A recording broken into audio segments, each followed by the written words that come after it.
at it again, baby, and we got the brother Jordan Peterson. Let's dive in. Well, let's talk about friendships for a minute. Here's how you know if someone's your friend. A, you can tell them bad news, and they'll listen. They won't tell you why, you're stupid and why that bad thing happened to you and how something worse happened to them once and, derail the whole conversation. You can actually tell them bad news, and they'll listen. So that's a good thing. And then, this is a weirder thing, you can tell them good news, and they'll help you celebrate. And that's a really good way of deciding who you should have around you. Because if you have someone around you, something good happens to you, and you're kind of afraid to even admit it because, God, something good happened to you. It's like, you let that be known, and it'll certainly be taken away. So, you come out and you sort of tell someone half-heartedly that something good happened to you, and they give you a whack, and then talk about, the great thing that happened to them 3 years ago. Or worse, the great thing that happened to someone that they knew 3 years ago. It's like, go away from that person. They're not helpful to you, and they're not helpful to themselves either. And so you want to you got to think about this. You got to surround yourself with people who want the best for the best part of you. You can hang around with weasels and losers that are trying to pull you down to justify the fact that they're spiraling downhill as well. Crabs in a bucket. Other crabs try to climb out. One crab tries to climb out, the other crabs grab them and pull them down, trying to get out too. Crabs in a bucket, or in a barrel, however you want to phrase that. The way that I see it, we have friends and then we have best friends. And I've always been of the mindset that the way that you tell the difference between the two is that best friends tell you what you need to hear, and friends tell you what you want to hear. There's a huge difference between the two, need and want. Best friends are going to tell you what you need to hear. So if you need to hear that whatever you did was stupid and that was messed up or whatever, your best friend is going to tell you that. Your friends or your associates, people that want to hang around you just to be around, they're going to tell you what you want to hear. So even if you do something stupid, they're going to hype you up, They're going to tell you whatever they feel that you want to hear in that moment, not what you need to hear. For me, I feel like that's one of the key differences in terms of determining what type of friendship you have, or even if you have a true friendship. But that's just me. Y'all can let me know how you feel about it in the comment section. How do you determine who's your true friend, or who's really your best friend versus just a friend or just an associate or somebody kind of situation? Let me know. And the upside of that is you don't have to have any responsibility, and you can all whine about how wretched life is, so that's pretty attractive. But I would say it's also a bad medium to long-term plan. And so it's acceptable and desirable to try to surround yourself with people who are facilitating your development.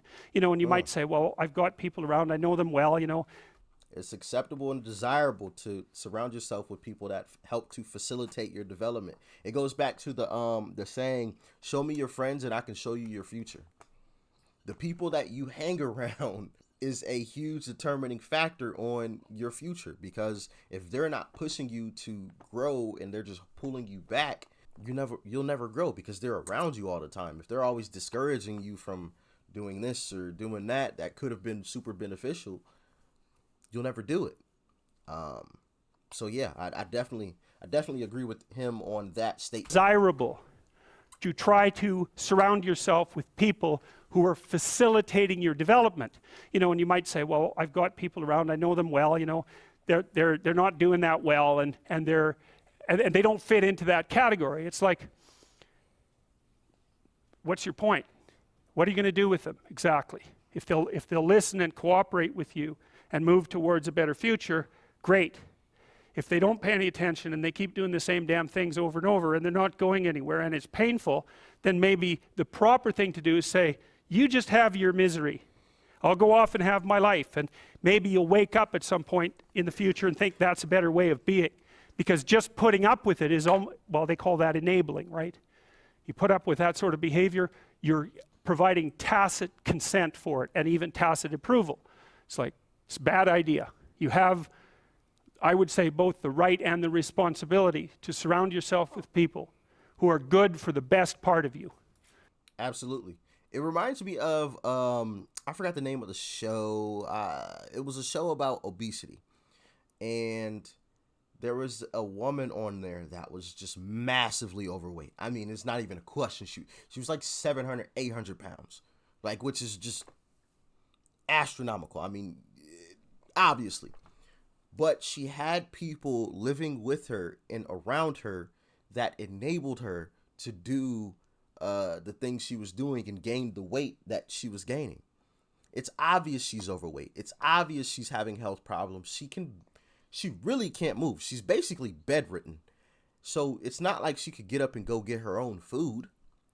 So she had people around her that were enabling her and going to get, these horrible foods for her and bringing her food 8 times a day, cake, ice cream, all types of crazy stuff. And I'm like, and you wonder why she's overweight. You realize that if you just stop giving her food, she can't get up. The reason at a certain point, the reason why she was overweight, I felt, is because of them. She couldn't move. She wasn't getting up. And that goes back to the enabling thing and surrounding yourself with people that have your best interest at heart and aren't just, I like to call them yes men. People that are just there to say yes.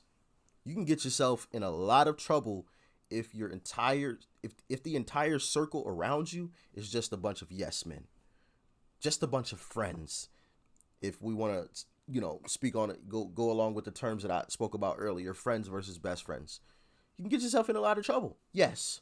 Well, sometimes you need to hear a no. Sometimes you need to hear, no, that's stupid. You don't need to do that. Whatever you did back there, that was horrible. Don't do that again.